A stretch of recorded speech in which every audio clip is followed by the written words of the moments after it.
수필. 제 나라 사내. 달평시의 만찬의 원형을 찾아서. 서지원. 서지원의 공트. 달평시의 만찬을 읽어 보셨는지요? 사실 이 작품은 맹자에 나오는 한 부분을 차용하여 쓴 것입니다. 어떤 잡지로부터 청탁을 받은 뒤 무엇을 쓸까 망설이다가 찾아낸 것인데 패러디했다고 해야 할까요? 하여간 맹자의 이 이야기와는 불가분의 관계가 있는데 제인, 유일처일첩, 아내 하나와 첩 하나를 거느린 제 나라 사내라는 이름으로 알려져 있습니다. 뒷날 이 작품을 읽어본 어떤 분이 그분도 사서에 밝은 분인데 이 점을 지적하기에 무엇에 들킨 사람처럼 잠시 당황한 적이 있습니다.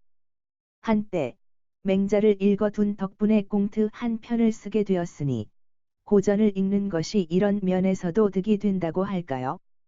패러디를 구성하는 기본 개념은 원작에 대한 모방과 변용입니다. 그것이 달평시에게서 어떻게 옮겨져 모방되고 변모했는지 살펴보는 것도 재미있을 것입니다. 맹자, 이루장구, 하.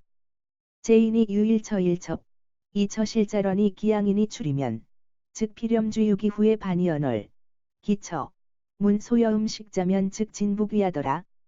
제 나라 사람 중에 처 하나와 첩 하나를 집에 두고 사는 자가 있었는데 그 남편이 나가면 항상 술과 고기를 배불리 먹은 뒤에 돌아오곤 하였다.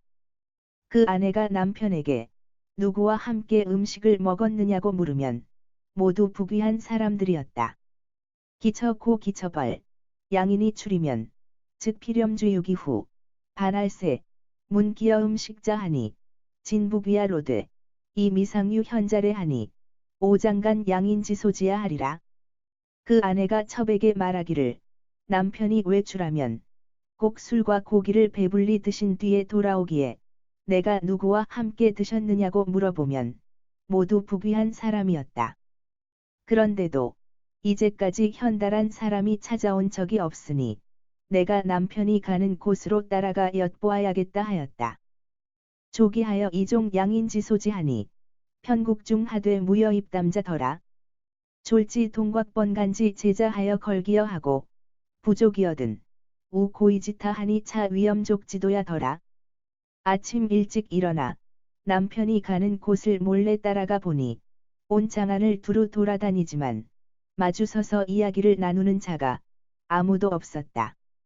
마침내 그는 동쪽 성곽의 공동묘지에서 제사 지내는 사람에게 가서 남은 음식을 빌어 먹더니 부족하면 또 주위를 돌아보고 다른 곳으로 가니 이것이 그가 배불리 먹는 방법이었다.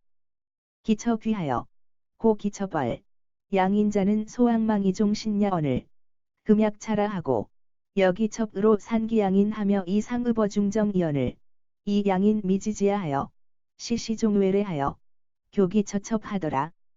그 아내가 돌아와서 첩에게 말하기를 남편이란 존경하면서 일생을 마쳐야 할 사람인데 지금 이 지경이더라 하고는 첩과 함께 남편을 비방하며 뜰 가운데 서서 붙들고 울고 있는데 남편은 그 사실을 모른 채 의기양양하게 밖에서 돌아와 여전히 처첩에게 으스대기만 하였다. 이것이 이 이야기의 전부인데 달평시의 만찬과 비교하여 어떻습니까? 맹자는 이어서 이렇게 덧붙입니다. 유군자관직헌대 즉 인지소이고 북위리 달자는 기 처첩이 불수야 이불 상읍자가 기휘이리라. 군자의 입장에서 본다면 지금 사람 가운데 북위와 영달을 구하는 자들로서 그의 처첩이 그러한 짓을 부끄러워하여 서로 붙들고 울지 않을 자가 드물 것이다. 맹자의 말대로라면 아내가 남편보다 더 도덕적이고 수치를 안다고 할 것이고 여자가 남자보다 더 분별력이 있다 할 것입니다. 남자와 여자의 차이가 그러한지 고대의 부부가 과연 그처럼 다른지는 모를 일입니다. 하지만 한 가지 분명한 것은 부부가 10여 가지의 동일한 혐의와 죄명으로 함께 재판을 받는 고위공직자 조모 씨와 같은 부부는 없었을 것이라는 사실입니다. 맹자의 이 대목을 두고 한 나라 때의 학자 조기는 다음과 같은 주석을 달았습니다. 금지구 부귀자는 개 이왕곡 지도로 혼야거래 이구지하여 이 이교인어백일 하니 여사인 하이 이제리오. 이 시대에 부귀를 구하는 자들이 모두 부정하고 비루한 방법으로 어두운 밤중에 일걸하여 그것을 얻어서는 세상에 나와 세상 사람들에게 교만을 떨고 있으니 이들이 그 사람과 무엇이 다르겠는가? 라고 하였습니다.